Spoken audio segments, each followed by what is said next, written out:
नमस्कार दोस्त। ठीक है, आज हमने ये वीडियो में आज हम सिद्ध करेंगे। मैं सिद्ध करेंगे ना, सिद्ध करें कि एक बराबर आर बाई टू, या क्वेश्चन में से कहता है सिद्ध करें कि वक्रता त्रिज्या फोकस दूरी का आधा होता है। वक्रता त्रिज्या फोकस दूरी का हमेशा आधा होता है, ये सिद्ध करना है। ठीक है, दर्पण से रिलेटेड कुछ बता देते हैं। कुछ दर्पण में आप लोग का पता होगा, कुछ वीडियो में बता दिए हैं, पिछला वीडियो में देख लीजिएगा। दर्पण में वो धुर होता है, धुर के बाद फोकस होता है, फोकस के बाद वक्रता केंद्र होता है। जब भी धुर होता है बीच में। धुर की परिभाषा कहता है दर्पण के मध्य बिंदु को धुर कहते हैं। दर्पण के मध्य बिंदु को धुर कहते हैं। ये होता है वक्रता केंद्र, ये होता है फोकस। वक्रता केंद्र एवं फोकस में मिलाने वाली काल्पनिक रेखा को मुख्य अक्ष कहते हैं। देखो, दूर को मिलाने वाला एक रेखा होता है, तो मुख्य अक्ष कहते हैं। अब फोकस दूरी को क्या कहते हैं? फोकस तथा ध्रुव के बीच की दूरी को फोकस दूरी कहते हैं। ये तो आप लोग को परिचित होंगे, ऐसे ये वाला परिचित होंगे, फुटबॉल ही बता दिए थे। ठीक है, एक दर्पण मान लेते हैं, अवतल दर्पण एम को अवतल दर्पण मानते हैं। अवतल दर्पण एम मानते हैं। मुख्य अक्ष के समांतर, यानी मुख्य अक्ष समांतर के मतलब ऊपर, मुख्य अक्ष यानी सीपी मुख्य अक्ष के समांतर ये भी प्रकाश देते हैं। मुख्य अक्ष के समांतर ये भी प्रकाश देते हैं। तो कहाँ से गुजरता है? फोकस से होकर गुजरता है। ठीक है, आप ये डायग्राम पार लीजिएगा ना, ये डायग्राम पार के जस्ट नीचे लिखने के लिए शुरुआत करिएगा। ये वाला ये नहीं हटा बोर्ड पर पूरा में, तो हम इस साइड लिख दिए। आप लोग ऐसे करिएगा, डायग्राम पार के ये वाला, ये जितना है ये डायग्राम पार लीजिएगा। डायग्राम पार के ये वो देते हैं, ये वो देखो, ये है कुछ समझाते हैं। ये आई है, ये आर है। ये आई का मतलब है ना, यह आपतन कोण है, ये आपतन कोण है, ये परावर्तन कोण है।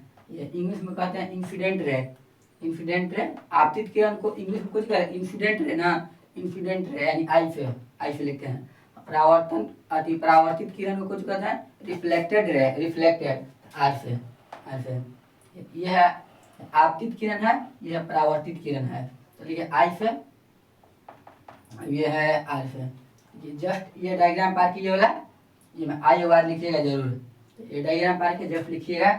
माना कि एम एन एक अवतल दर्पण है, जिसे मुख्य अक्ष के समांतर ए भी प्रकाश दिया जाता है, तो फोकस होकर गुजरता है। इतना आप लोग लिख लीजिए, इतना आप लोग डायग्राम पार के लिख लीजिए। ऐसे कुछ समझा देते हैं, आप लोग पढ़ा ये वाला। देखिए जस्ट ये लिख लीजिएगा ना आप लोग, फिर बनाने के लिए स्टार्ट करेंगे। अभी 10 मिनट समझा देते हैं। ऐसे देखो समझिए, ये आप लोग पढ़े होंगे। देखिए ये आपतित किरण है, ये परावर्तित किरण है। आपतित किरण में आई होता है, परावर्तित किरण में आर होता है। समझते हैं ना ये वाला?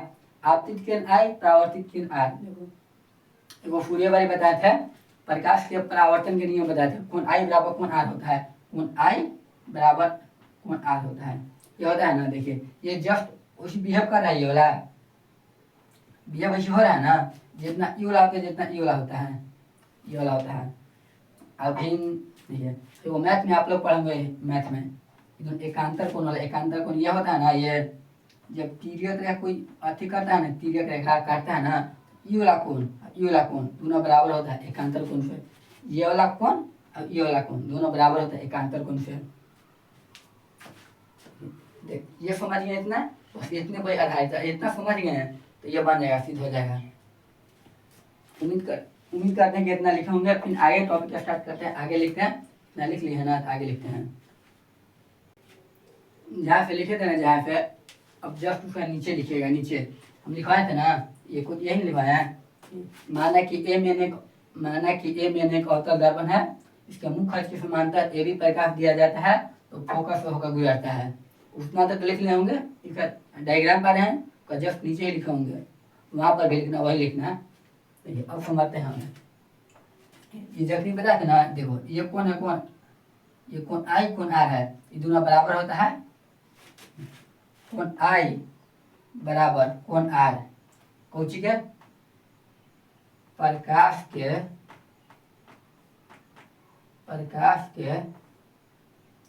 परावर्तन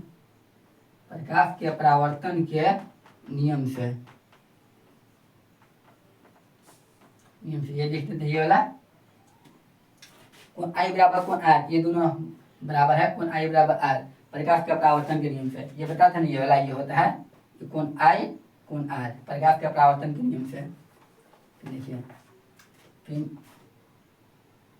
कोण आई बराबर कोण आई, देखिए ये बराबर एकड़ हो जाता है, ये बराबर है ना, ये बराबर एकड़ हो जाता है। ये डायग्राम पा रहे हैं वहीं पे लिख लीजिएगा, वहीं पे लिख लीजिएगा ये वाला कोण आई बराबर कोण आई, कोण आई आई जो तो कोण आई, कोण आई बराबर कोण आई कोची के नियम से एकांतर कोण से,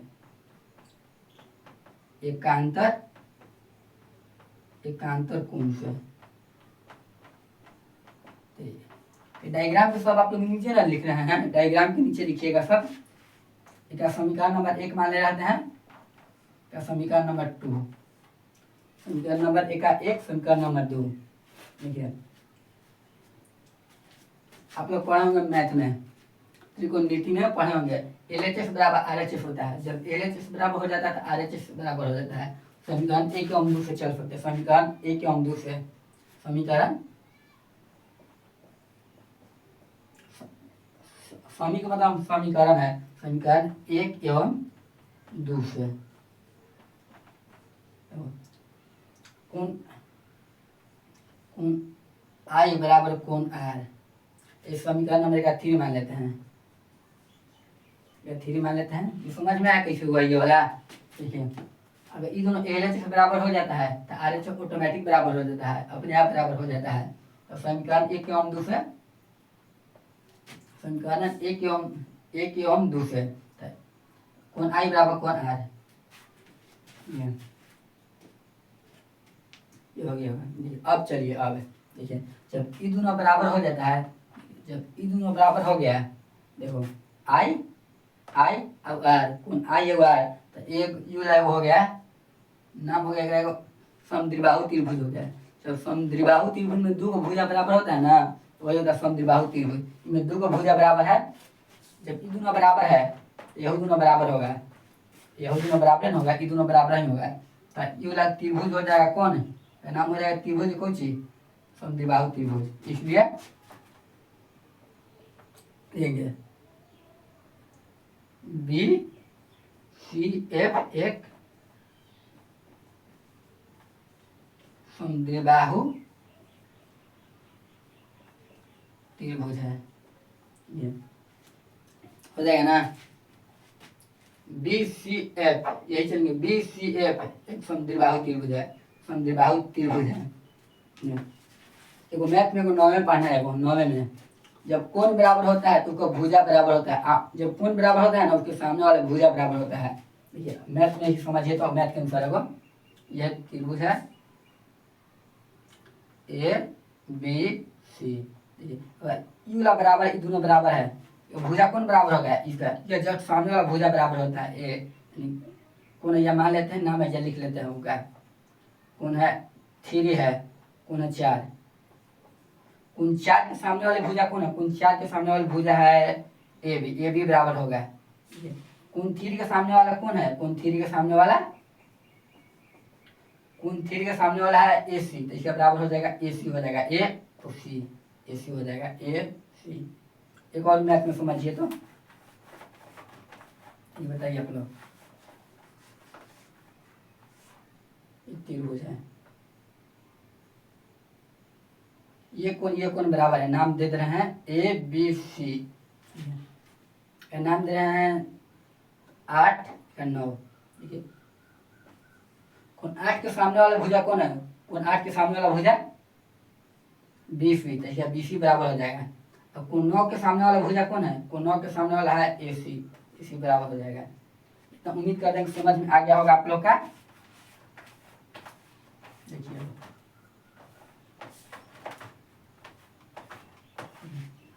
तो त्रिभुज BCF एक समद्विबाहु त्रिभुज है।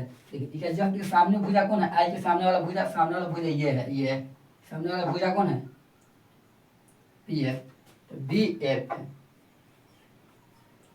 बराबर, देखिए अब आर के सामने वाला भुजा कौन है, आर के सामने वाला भुजा, आर के सामने वाला भुजा है सी एफ, तो सी एफ इतना समझ में आ गया हो कैसे हुआ है सब, कैसे बताते हैं। तो कौन आई बराबर कौन आर, प्रकाश के परावर्तन के नियम से, फिर कौन आई बराबर कौन आई एकांतर कोण से, कौन आई बराबर कौन आई एकांतर कोण से। जब एल एच एस बराबर होता है तो आर एच एस ऑटोमेटिक बराबर हो जाता है। एक मान लेते हैं समीकरण 1 का समीकरण 2, समीकरण 1 और समीकरण 2 से कौन आई बराबर कौन आर, ये लिख भी सकते हैं एल एच से, एल एच एस से, एल एच एच से, एल एच एस से, जब एल एच एस बराबर R H H, R H S से बराबर हो जाता है ऑटोमेटिक। जब ई दोनों बराबर हो गया, ई दोनों बराबर हो गया ना, ई दोनों बराबर, ई दोनों बराबर है ये, दोनों बराबर है ये, तो दोनों बराबर है ये है। जब बराबर है, जब दो को एक त्रिभुज में दो कोण बराबर हो जाता है, समद्विबाहु त्रिभुज होता है, समद्विबाहु त्रिभुज, ये समद्विबाहु त्रिभुज हो गया। बी सी एफ एक समद्विबाहु त्रिभुज है, समद्विबाहु त्रिभुज, समद्विबाहु त्रिभुज के सामने वाली भुजा बराबर होता है।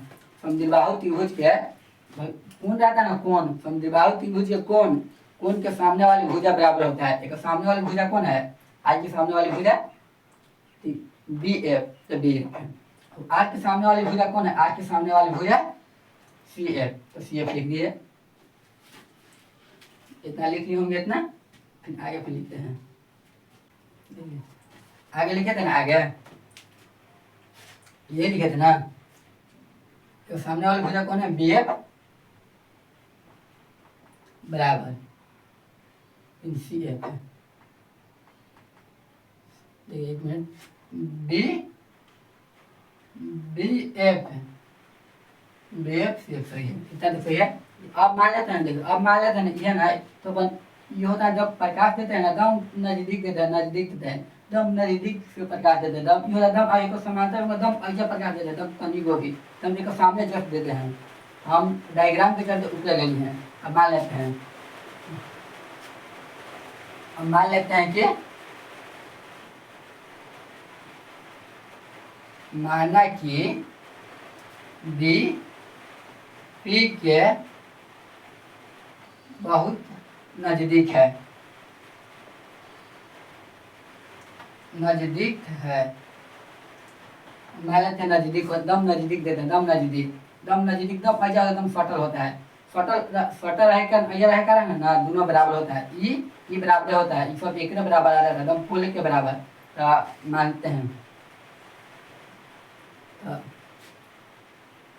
मान लेते हैं बी एफ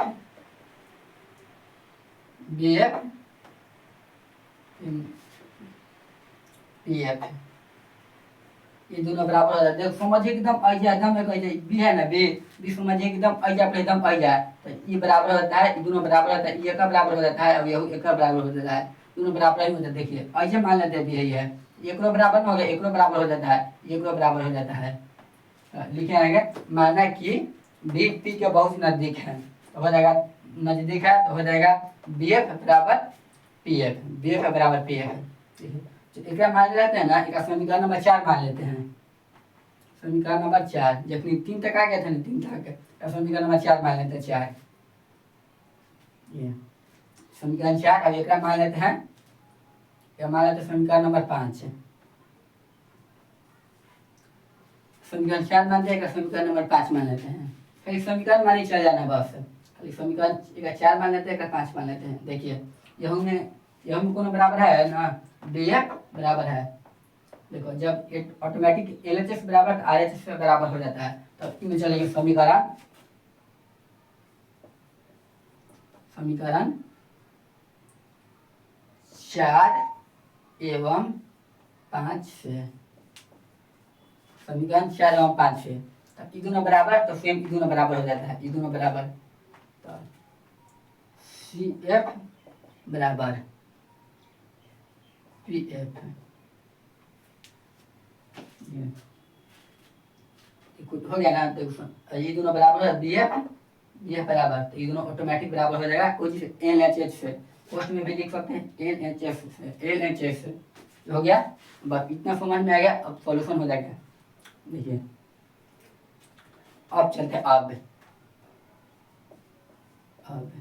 ये पूरा कोजी है, ये पूरा कोजी है, सीपी है ना, सीपी सीपी कहते हो सीपी। अब चलते सीपी, सीपी को हम नहीं देखते हैं, सीपी को हाँ सीपी को हम नहीं देखो एक है ये बड़ा है, सबसे बड़ा मान चलते हैं ये वाला A B C.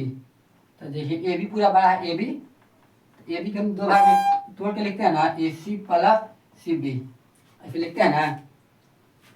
A B को लिखते हैं ए सी प्लस सी बी, तो ये सी पी पूरा है, सी पी को तोड़ के लिखिए, सी पी के C F plus P F है, C F plus P F है, पी एफ ऐसा मुझे क्वेश्चन में गया देखो सी एफ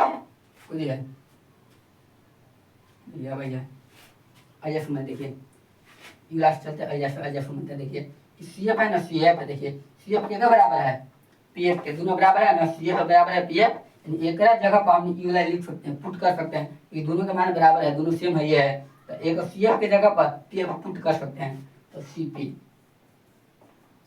बराबर है ना, देखिए दोनों बराबर है, ये दोनों बराबर है, ये है, तो सी एफ के जगह पर हमने पी एफ लिख सकते हैं, P F plus P F.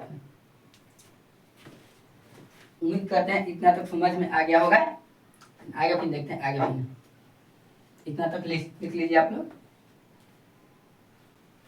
देखिए आप लोग यहाँ तक लिखोगे, आप लोग यहाँ तक आप लोग लिखे ना, यहाँ तक में लिखा है आप लोग का सीपी में P F plus P F, देखिए यहाँ तक लिखोगे, यहाँ तक अब करिए सी एफ सी पी बराबर एक पी एफ बराबर 2 पी एफ।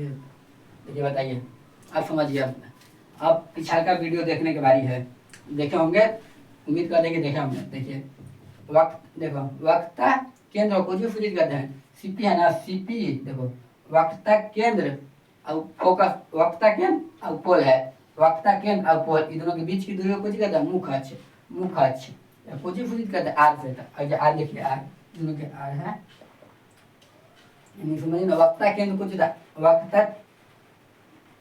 वक्ता केंद्र आ रहा था, आर से लिखेंगे, ये वाला आर होता है, यहाँ के बीच की दूरी को कहते हैं मुख्य अक्ष कहते हैं, मुख्य अक्ष को आर से सूचित करते हैं, आर। अब देखो यानी फोकस है और पोल है, इन दोनों बीच की दूरी को कहते हैं फोकस दूरी को एफ से डिनोट करते हैं, एफ से डिनोट करते हैं, ये फोकस दूरी है, फोकस दूरी को एफ से डिनोट करते हैं, एफ है, तो 2 एफ है, एफ यानी एफ है फोकस दूरी है, यानी लिख लेते हैं, एक पूरा नाम हो गया ना, एक सीपी का नाम हो गया वक्रता केंद्र और पीएफ का नाम हो गया फोकस, फोकस दूरी, इन दोनों के बीच की दूरी को फोकस दूरी कहते हैं। अब लिख लीजिए, अब आर बटे 2 हो जाएगा, ये पे बराबर है प्रूफ दे।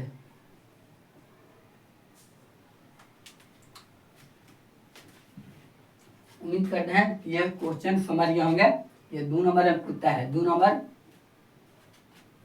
इतना समझ गए होंगे, तब तक के लिए धन्यवाद।